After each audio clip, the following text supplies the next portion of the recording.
آیت میں پیارے پیغمبر صلی اللہ علیہ وسلم نے ارشاد فرمایا 3 طرح کے لوگ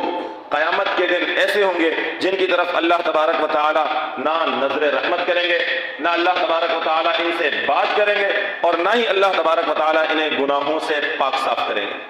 کیا ارشاد فرمایا؟ 3 طرح کے لوگ ایسے ہوں گے قیامت کے دن اللہ تبارک و تعالی نہ ان کی طرف نظر رحمت کریں گے، نہ اللہ تبارک و تعالی ان سے بات کریں گے، اور نہ ہی اللہ تبارک و تعالی انہیں گناہوں سے پاک صاف کریں گے، بلکہ اللہ تبارک و تعالی انہیں سخت دردناک عذاب دیں گے۔ وہ 3 طرح کے لوگ کون ہیں؟ پیارے پیغمبر صلی اللہ علیہ وسلم نے ارشاد فرمایا، ایک ایسا شخص جو سفر کی حالت میں تھا اور اس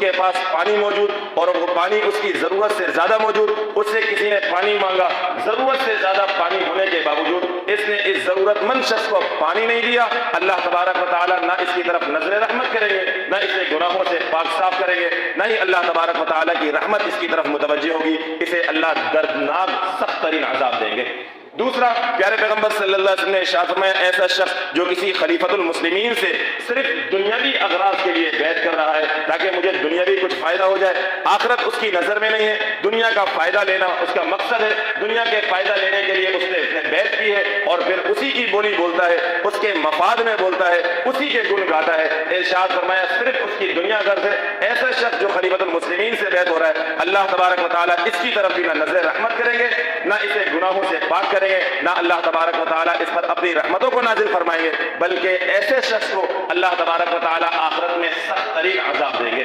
تیسرا شخص جو پیارے پیغمبر صلی اللہ علیہ وسلم نے ارشاد فرمایا، ایسا شخص ہے جو عصر کے بعد جھوٹی قسمیں کھا کر اپنے سامان کو بیچتا ہے اور کہتا ہے کہ یہ سامان میں نے اتنے کا لیا ہے، مجھے خود اتنے کا پڑا ہے، اور مہنگے داموں بیچ رہا ہے، جھوٹی قسمیں کھا رہا ہے، اللہ تبارک و تعالیٰ اس کی طرف بھی نہ نظر رحمت کریں گے، نہ اللہ تبارک و تعالیٰ اسے دیکھیں گے، نہ اللہ کی رحمت متوجہ ہوگی، نہ اللہ اسے گناہوں سے پاک صاف کریں گے، بلکہ اللہ تبارک و تعالیٰ کا دردناک یہ عذاب کو بھگتے گا، سخت ترین عذاب دیں گے۔